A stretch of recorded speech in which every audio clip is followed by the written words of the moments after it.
When I started learning ethical hacking, I didn't want shortcuts. I wanted to understand how hackers actually think. And that's when I found something wild. Hackers were finding login pages, internal documents, even API keys, using nothing but Google.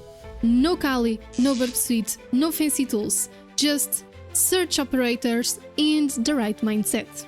It's called Google Dorking, and while I didn't discover secrets myself right away, this technique completely changed the way how I saw hacking. In the best part, it's 100% legal, as long as you stay passive. So let me show you exactly how this works, step by step. First things first, what exactly is a Google Dork? A Google Dork is a technique.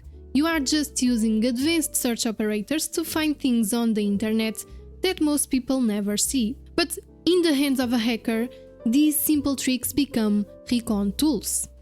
Let me give you a taste of what I mean. Let's try this one here. Site, github.com, file type, env. Now, this Google Dork is telling Google to show only env files from GitHub. Now, these files usually contain API keys, database credentials, and secrets.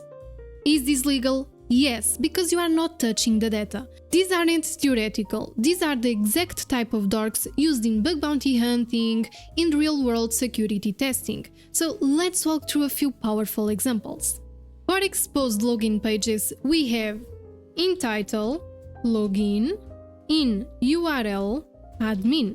Now, this finds login pages where the page title contains login and the URL includes admin, useful for discovering access panels. This dork finds PDFs that contain the word confidential, and this may find sensitive documents. For recon on specific domains, we can use site, and I will insert example.com, but you insert the site that you want.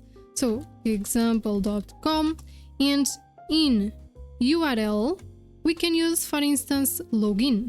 Now, this searches only within a specific site for pages that include login in the URL, ideal for target specific recon. So I will click enter, but I don't think that we will have a huge output. Yes, as you can see, we don't have any huge output. For backup files left behind, we can use ext, which stands for extension, back, or ext old, or ext backup, and in URL admin. Now, this dork looks for backup or outdated files in admin areas, which are often left by developers and may expose config or source code. For spreadsheets with weak security, we can use file type XLS, which is the Excel, then in text password. This finds Excel spreadsheets where the content includes the word password, shockingly common in misconfigured intranets. Every one of these teaches you to see like a hacker, to understand how things are accidentally exposed and how passive recon works. But with that power comes responsibility. So before you go dorking your way through the internet, you need to know where the ethical line is and how to stay on the right side. Just because something is public doesn't mean you are allowed to use it, and Google Dorking is 100% legal until you cross these lines. Now, what you shouldn't do is: don't log in to dashboards you don't own, don't download or scrape private data, don't interact with exposed files, databases, or admin panels, and don't use automation or mass scraping on targets without permission.